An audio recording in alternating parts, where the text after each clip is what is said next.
That banana peel you're about to throw in the trash is one of the most useful free things you can give your garden, but only if you use it right, and most people don't.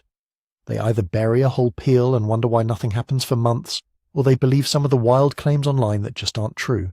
Today, I'm going to show you the 3 methods that actually work, which plants love it most, and I'll be straight with you about what banana peels can and can't do. Let's start with why this works at all. Banana peels are genuinely rich in potassium, and they contain some phosphorus and calcium too. Potassium is a big deal for plants. It's the nutrient behind strong flowering and fruiting, sturdy stems, and overall plant vigor. If nitrogen is what makes a plant leafy and green, potassium is a lot of what helps it bloom and set fruit. So for flowering and fruiting plants especially, a slow potassium boost is exactly what banana peels bring to the table. And this is the honest part, banana peels are a slow-release amendment, not an instant fertilizer. The nutrients are locked inside the peel and only become available as it breaks down, so anyone who tells you a banana peel gives your plant an overnight jolt is overselling it. Used correctly, it's a steady, gentle, long-term feed.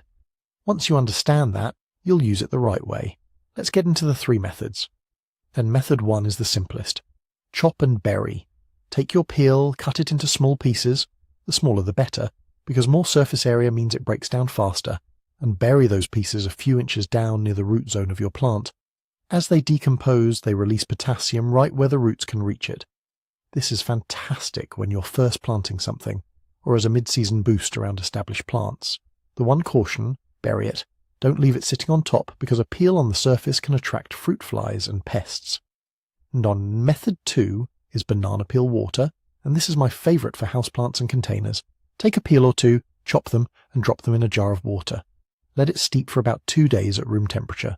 The water pulls out some of the soluble nutrients, and you're left with a mild potassium-rich liquid feed. Strain it out, then use that water to water your plants. Compost or bury the leftover peel so nothing's wasted. Because it's diluted and gentle, you can use it every couple of weeks during the growing season without worrying about burning your plants. Method 3 is dried peel powder, which is the most concentrated and the easiest to store. Lay your peels out to dry, in a low oven, a dehydrator, or just in the sun until they're brittle and black, then grind them into a powder.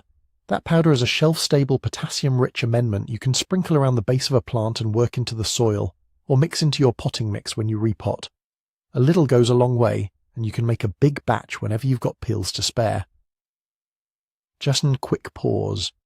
If you like practical, no-nonsense tips like these, hit subscribe. I put out a new one every week. Now, which plants actually benefit most? And because banana peels are all about potassium, the plants that love them most are the flowering and fruiting ones. Tomatoes are a classic. That potassium supports strong fruit production. Peppers, the same. Roses absolutely respond to a potassium boost with better blooms.